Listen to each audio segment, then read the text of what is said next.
अस्सलाम वालेकुम मेरे समझदार पाकिस्तानियों। मेरा नाम रेहान तारिक है और आप मेरा यूट्यूब चैनल और फेसबुक पेज देख रहे हैं। करोड़ दरूद आका दो जहां नबी मेहरबान मोहम्मद मुस्तफ़ा सल्लल्लाहु अलैहि वसल्लम पर। इस दुआ और इस उम्मीद के साथ इस व्लॉग का आगाज करते हैं कि अल्लाह रब्बुल इज्जत इस मुल्क के फैसला साजों के दिलों में समझदार पाकिस्तानियों के लिए नरमी पैदा कर दे। बिल्ली थैले से बाहर आ गई है। शहबाज शरीफ ने बारीक वारदात डाल दी है और एक बड़ी शख्सियत को एक्सटेंशन देने की तमाम तर तैयारियां मुकम्मल कर ली गई हैं।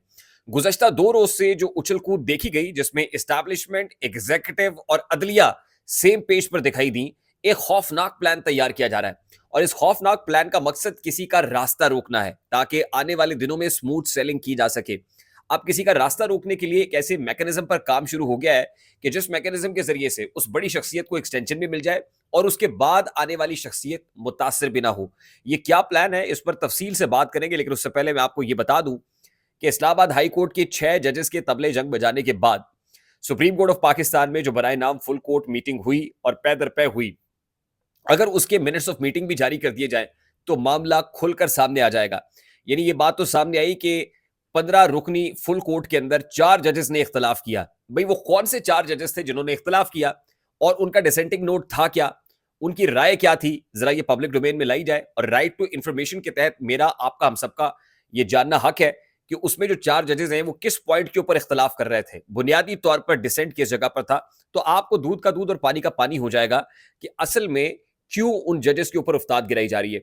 आज जो बड़ी बारीक वारदात शहबाज शरीफ साहब ने डाली, आज विफाकी काबीना की जूम पर इजलास बुलाने के बाद जो एक प्रेस कॉन्फ्रेंस टाइप, एक मीडिया टॉक टाइप या कौम से खिताब टाइप जो शहबाज शरीफ साहब ने किया, उसके अंदर उन्होंने कहा कि नहीं, ये जो मुल्क की मईशत है, इस मामले पर chief justice of Pakistan justice Qazi Faez ने यकीन दहानी करा दी है कि मिस्टर प्राइम मिनिस्टर, इस ये जो अदलिया है वो आपके साथ खड़ी हुई है। और भाई अदलिया का डोमेन क्या है मुल्क की इकोनॉमी के अंदर? आप अदलिया से जाके या चीफ जस्टिस ऑफ पाकिस्तान से जाके यकीन दहानी ले रहे हैं और उनकी जमानत आप बड़े धड़ल्ले से टीवी के ऊपर चला रहे हैं। दूसरी इंपॉर्टेंट चीज ये कि आपने जो आज कमीशन बनाया है और उसके टीओआर इशू किए गए हैं, उसमें 2 बारीक वारदातें डाली हैं। एक तो आपने बड़ी आसानी से विफाकी हुकूमत को या एग्जीक्यूटिव को बिल्कुल उससे अलहदा कर दिया है। आपने कहा जो इल्जामात लगे ये एग्जीक्यूटिव उसको मुस्तरद करती है। एग्जीक्यूटिव ने एक कमीशन बनाया है, भाई आप पहले कमीशन बनाएं, तहकीकात होने दें, वो तहकीकात फैसला करेंगी कि इल्जामात दुरुस्त है या गलत है। आपने पहले ही कह दिया कि आप मुस्तरद करते हैं, तो फिर कमीशन का फायदा क्या? भाई आप कैसे कह सकते हैं कि एग्जीक्यूटिव पर लगाए गए इल्जामात दुरुस्त नहीं है? तो कमीशन के बनने के ऊपर ही आपने एक सवालिया, यानी एक तरफ कमीशन बना रहे हैं, दूसरी तरफ एक बहुत बड़ा क्वेश्चन मार्क छोड़ रहे हैं इस कमीशन के ऊपर। और एंड पे आपने जो वारदात डाली है, आपने कहा कि इस कमीशन की सवाबदीद है कि अगर वो किसी और मामले को भी टेकअप करना चाहे। अब ये जो और मामला टेकअप करना है ना, मैं आपको बता दूं कि इसके ऊपर जस्टिस काजी फायजीसा भी अपना जो स्कोर है वो सेटल करने की कोशिश करेंगे। और इस पे जो पाकिस्तान मुस्लिम लीग नून लेड कोलिशन है, ये भी स्कोर सेटल करने की कोशिश करेगी। और टू सम एक्सटेंट जो एस्टैब्लिशमेंट है वो भी स्कोर सेटल करने की कोशिश करेगी। वो कैसे? वो इस तरीके से कि एस्टैब्लिशमेंट के अंदर जो माजी के किरदार थे, जिनको समझा जाता है कि इन्होंने बड़ा नुकसान पहुंचाया है, जिनके बारे में आजकल ख्वाजा आसिफ बात कर रहे हैं, नंबर 1, आपको समझ आ रही होगी मैं किसकी बात कर रहा हूं।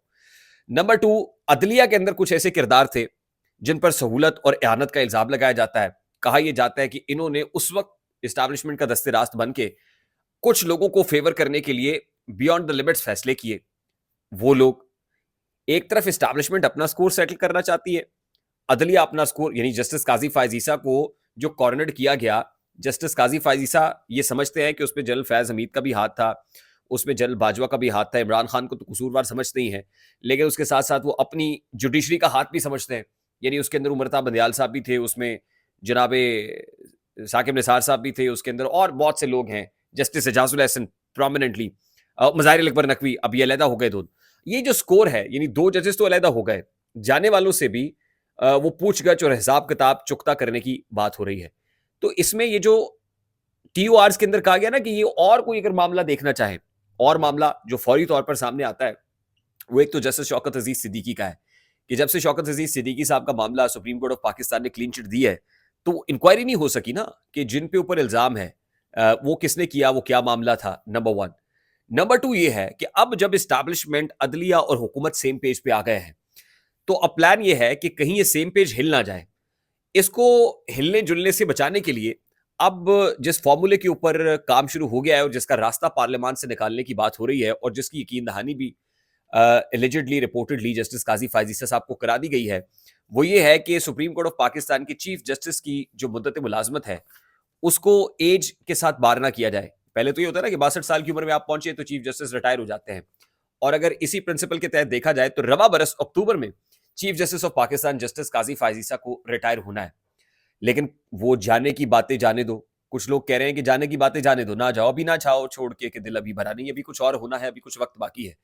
तो जस्टिस काजी फायजीसा को रोकने के लिए, असल में इसमें काजी फायजीसा को रोकना इंपॉर्टेंट नहीं है, इसमें किसी और को रोकना इंपॉर्टेंट है। मैं आपको बताता हूं काजी फायजीसा को रोकेंगे ऐसे कि मुद्दत मुलाजमत को 3 साल कर दिया जाए। अब इस पर बाकायदा काम शुरू हो गया है कि मुद्दत मुलाजमत जो है चीफ जस्टिस ऑफ पाकिस्तान की वो 3 साल कर दी जाए। अगर वो 3 साल कर दी जाती है तो मैं आपको बता दूं कि सितंबर 2026 में जाके फिर चीफ जस्टिस ऑफ पाकिस्तान यानी जस्टिस काजी फायजीसा रिटायर होंगे।